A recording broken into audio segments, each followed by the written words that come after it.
নারী এবং পুরুষ এই দুই নিয়েই দুনিয়া। আজ কথা বলবো পুরুষ, পৌরুষত্ব এবং এই বিষয় নিয়ে মানুষের ভাবনা, প্রশ্ন, সংকট, সম্ভাবনা এইসব বিষয় নিয়ে। পুরুষ মানে শুধু একটি লিঙ্গ নয়, পুরুষ মানে একটি সামাজিক ভূমিকা, একটি প্রত্যাশা, একটি চাপ, আবার কখনো একটি ভুল বোঝাবুঝির নাম।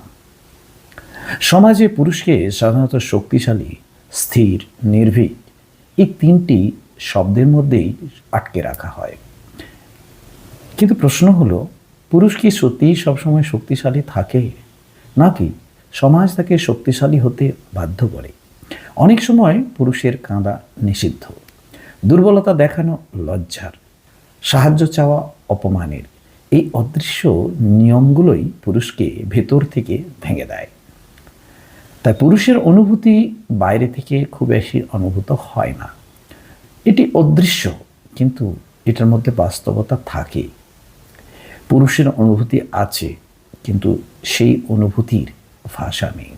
কারণ ছোটবেলা থেকেই পুরুষ মানুষকে শেখানো হয় পুরুষরা কাঁদবে না, ছেলেরা ভয় পাবে না, ছেলেরা দুর্বল হয় না।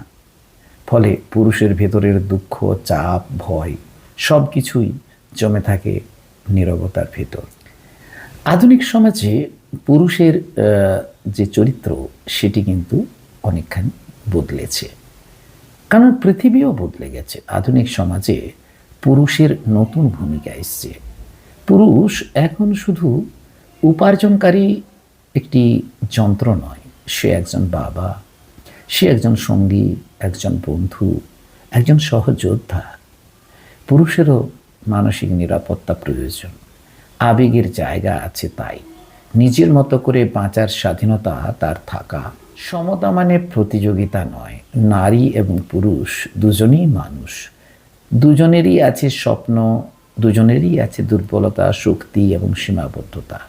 সমতা মানে একে অপরকে লড়াই করে হারানো নয়, সমতা মানে একে অপরকে বোঝার ক্ষমতা। পুরুষকে নতুন করে দেখার সময় এসেছে। শক্তির মুখোশের আড়ালে যে মানুষটি থাকে, তার অনুভূতি, তার সংগ্রাম, তার নীরবতা সব কিছুই কিন্তু গুরুত্বপূর্ণ।